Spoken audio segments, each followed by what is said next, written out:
السلام عليكم. بدأ ماتش الزمالك وفاركو بأمل في الانتقام من ثلاثية مريرة من أبناء الأسبوسيد، ولأول مرة الأمل ما يخيبش، واعتمد أوساريو في الشوط الأول على تكتيك أبل ودشمل، أما في الشوط الثاني فبدر بأسلوب حراس من بقيادة مصطفى حلبي واحمد سيد زيزو وابو الفتوح. اما المدير الفني لفاركو طارق بيه العشري فاعتمد على الخذلان والخونه، ومهاجمين تمتاز بالاقدام الشمال. المهم الشوط الاول كان شوط مشبع ودسم، والزمالك عمل ليا الفاركو من كتر الاهداف، وبدات في الدقيقه 16 بعد باصه حلزونيه من شيكابالا توصل لزيزو اللي يختص في الطرنش وهوبا بيلين 1-0 للزمالك. وبعدها في الدقيقه 50 من الوقت البدل الضايع كابتن مصطفى حلبي يتلبس من روح الفنان روبينيو وهوبا كرة ملتفة كاذبة في الجول 2-0 للزمالك. وعشان انت وصلت معايا للمرحلة دي قررت اديلك ملخص الشوط الاول من وجهة نظر الاب الغني والاب الفقير. الزمالك تاني، الفريق ده انا مدغدغه بثلاثية همجية قبل كده، لما تستصغرنيش انا غير العبط اللي قبلي، انا بلعب كونتر فخ اتاك وهدمرك. مين الراجل اللي بيحدف علينا السلامات ده؟ جاي عايزين في تيتها؟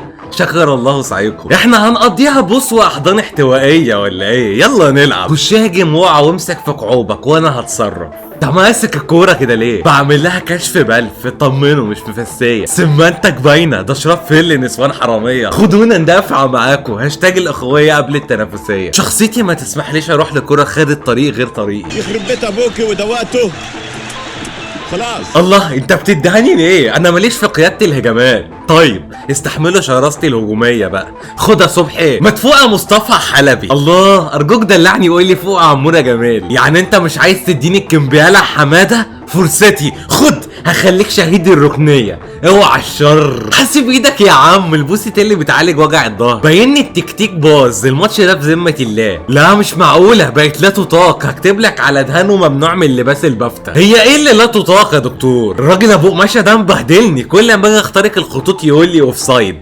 ايه اوف سايد ده؟ انا دونجا، يعني اي حد هيلف لي ويديني ظهره هيخسر كتير. ايه القذيفه دي؟ انت بتلعب في اولمبيكيات رمي الجله، انتهت حلول الارض، الامر متروك للتيتا تنقذنا. في واحد في اللبيني كان اسمه جيرارد، كان بيفنش من هنا وبقى اسطوره. فنش انت وهجيب لك عقد من الدبليو دبليو اي. جرى ايه؟ هتخيب يا فتوح وتسلم ان شالوتك بقت مسحوره وبتدي بيبي باص. زنار يا صغير، اديها لعمك حماده. حاضر يا استاذ سنجاري. الاوفر التمثيلي لمحمود سعيد شيكا اقوى كتير من اوفر شيكابالا شخصيا. ايه هتترقص؟ لا اصلا عادي، نسيت ماسك الزبادي وده خطر على ليزر البطاط بتاعي. الزمالك امله فيا، بس انا بأسانه الهجوم خيبان وعايز اروح. 6 كبده و2 سجق و1 كفته. طحينه، حط طحينه. ايوه هو ده الاوفسايد اللي انا بقول لكم عليه. انا مقدر ان هو جديد عليكم، بقاله 50 سنه، بس انا حياتي كلها مطبات، واقوم وقع واقوم. الله، دي وقعه اللي بتجيب بلن، دي المفضله بالنسبه لي. خد جامد.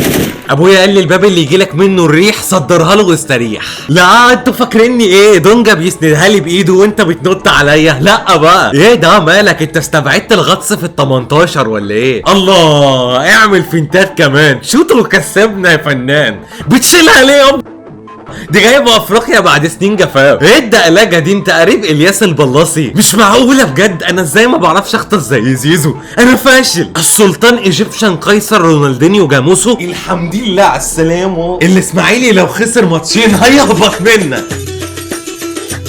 واثناء مشاهدتي للشوط الاول والتاني صادفت شبح مختفي، كل اهدافه بتخسر فريقه وكل ترقيصاته على 1.5 شوكوبالا، وما لقيتش سبب لكل ده، وده اللي خلاني الجا للصحفي الكبير ابو المهازل. اهلا وسهلا بكم اعزائي المشاهدين في حلقه جديده من برنامجكم اسرار وخبايا المستدير، وعدت لكم باكتشافات جديده هتغير من مسار الكوري في القاهره واسكندريه ومركز زفت. شيكابالا متمرد اسواني هدفه الانتقام لغرق النوبه من حصان اسوان. فلو بصينا على ميلاد شيكابالا سنجد ولد في 5 مارس عام 1986. 1986 هو العام الذي حدثت به الحرب الاوغنديه التي استمرت 5 سنوات بين المتمردين والحكومة، والتي قتل بها 500 ألف إنسان. 5 سنوات هي المدة التي اتخذها الإعلاء الأول لخزان أسوان، وكان الإعلاء ب5 أمتار. 5 سنوات و5 أمتار، وشيكابالا ولد في 5 مارس. طب خد الشيقة. في فبراير عام 1986 سقط ميناء الفو العراقي على يد القوات الإيرانية. العراق التي لعب لها شيكابالا مع الرائد الرائد هو رتبة في الجيش العراقي. الجيش العراقي الذي حارب إيران التي تعد لإنشاء فيلم وثائقي عن حياة شاه إيران بأسوان. طب خد النهي المثير. لعب شيكابالا في بوك اليوناني من عام 2005 إلى عام 2006. 2006 هو العام الذي حدث به زلزال اليونان. زلزال اليونان الذي كان قوته 6.7 ريختر. 6 و7 13.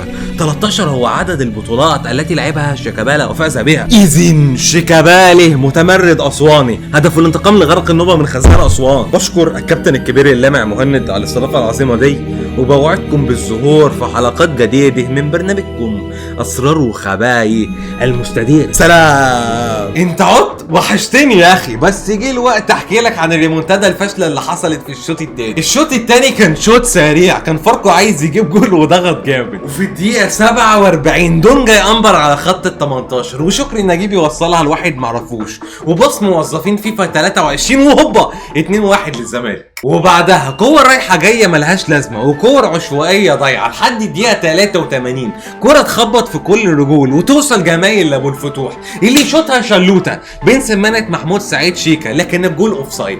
لكن دي مش النهايه، لان في الدقيقه 88 ابو الفتوح يعطيها باص لسيد نيمار اللي يديها واحده خارقه للخطوط توصل لابو الفتوح برضه اللي يكحتها شلوته بين رجلين محمود سعيد شيكا وهوبا 3-1 للزمالك. وعشان كده جه الوقت اديلك ملخص الشوط الثاني من وجهة نظر منشر الغسيل بتاعنا. انا معايا كل الاوراق والمستندات اللي تقدر تودينا ورا الشمس. يا جماعه احنا خط الدفاع يعني الزمالك امانه والمفروض نحفظها. ابن عم كان بيقول المفروض عند المكواجي. هي ايه نوع اللقطه اللي حضرتك بتسمعها بالظبط؟ ايه بقى فين تنفيذ التعليمات؟ قلت ضغط ضغط ضغط. ايه اللي انا بعمله ده فين زمن الكرة الشراب واللعب في الحواري ومستعمرات الانجليز؟ العمر جري وبقت 37. الله يرحمني. الله احنا بقينا مخترقين ليه؟ دول حفظوا طريقة لعبنا. انا اول مرة اشوف هاكر في الكورة. ما بعد الهاكر ده لازم تعمل داونلود للشوطة. ما تشوط يا عم. صبحي الحق دول ضغطوا، خدها والبس انت. شوكت نجيب الصيدلي ده نقطة ضعفي، انت اديت الخطأ اصغر من حجمه ليه يا فنان. هوريكم لقطة عالمية من لعيبي المفضل اريال كوبلين نجم بيرن مونيخ السابق.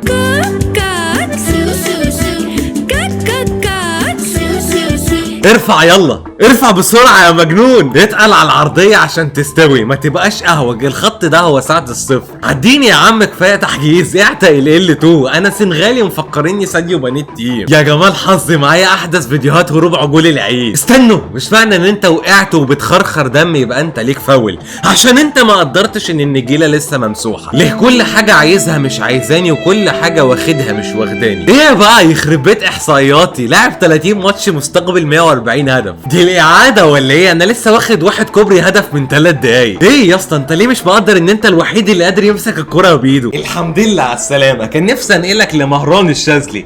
مهران الشاذلي بس ريتش الكحيان والاسترايك الحاسبين خلوني اجل، لكن ده ما يمنعش اني اقول لك شكرا انك فضلت معايا لحد هنا، وما تنساش تديني لايك شير وتعليق واشتراك. سلام.